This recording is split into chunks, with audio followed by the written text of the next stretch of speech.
Welcome to The Explainer. Today we're tackling something that should be the most natural thing in the world for us humans, but for some reason it's starting to feel like a lost art. We're talking about genuine conversation. So let's just jump right in. Think about it. It's a huge paradox, right? We've got more apps, more devices, more ways to connect than at any point in history. But a lot of us feel more disconnected than ever before. So what's the deal? What's happening to the simple act of just talking to each other? Wow. This quote from Catherine Blythe, whose book The Art of Conversation is our guide today, really hits you, doesn't it? It just frames the whole problem perfectly. It's not just that modern life is some conspiracy against us. She's saying we're actually complicit. We're part of the problem, even if we don't mean to be. All right, so let's diagnose this thing. Why is it so hard to just talk anymore? We're about to look at what's really going on, the forces that are pushing against us. Okay, first things first, and this is a big one. We have to totally reframe how we think about conversation. So many of us, we're conditioned to treat it like a competition, like we have to win the conversation, score points, or sound the smartest. But that's not it at all. It's not a performance. It's a partnership. It's spontaneous. It's cooperative. It's not a boxing match. It's more like a dance. And when you start to list out the pressures, you can see how it all adds up to this perfect storm against talking. Look at it. More people live alone. TV is all about drama and conflict, not real discussion. Families are talking less. And social media, wow, that's a whole other thing. It pressures us to perform our lives instead of just living them. Even in customer service, it's all about this forced, scripted niceness. You take any one of these, it's a challenge. You put them all together, it's no wonder real connection feels so tough. So, why should we even care? Is this just about being more polite or having better manners? Nope, not even close. As we're about to see, this goes way deeper, right to the core of who we are. Just let that quote sink in for a second. The engine of intelligence. That's not just some nice, fluffy phrase. It's literally true from an evolutionary standpoint. Our ability to talk to each other, to share complex ideas, to work together, that's the spark that made us, us. And hey, we've got the data to prove it. Check this out. There was this study back in the 90s where they gave a group of school children these special talk lessons, basically teaching them how to discuss and reason with each other. And the results? Absolutely fascinating. The kids who took the lessons didn't just get better at chatting, they actually scored higher on written intelligence tests. Think about that. Talking together made them smarter as individuals.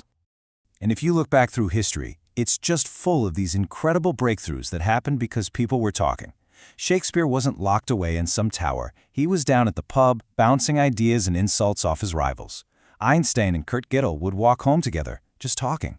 And those conversations were legendary. And the discovery of DNA's structure, that came out of years of non-stop conversation between Crick and Watson. It's so clear.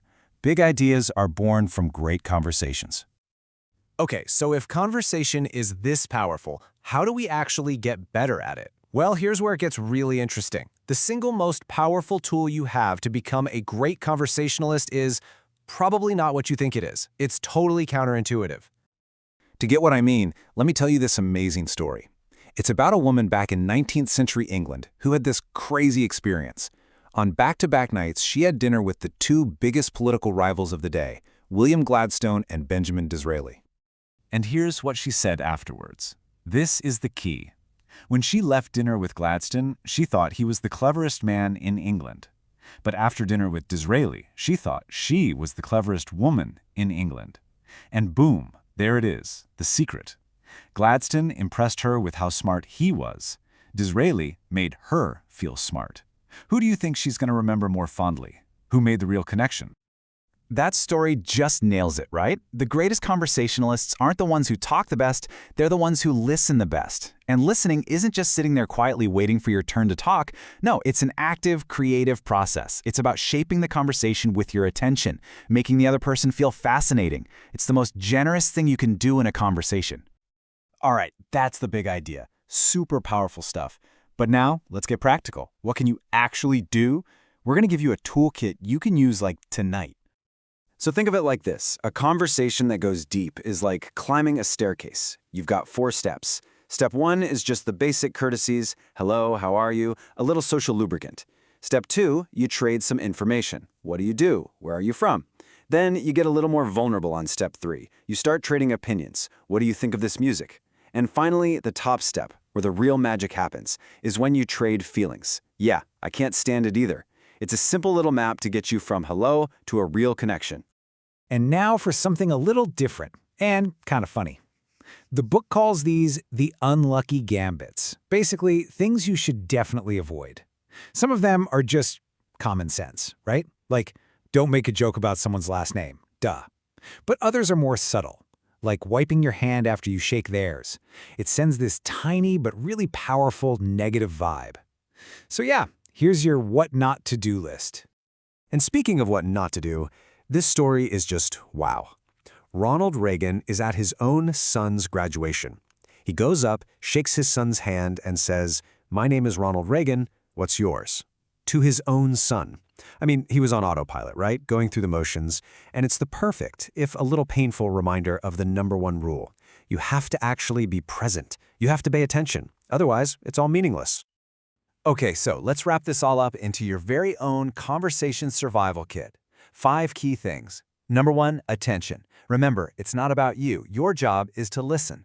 Number 2, imagination. Find the interesting little seeds in what they're saying and help them grow.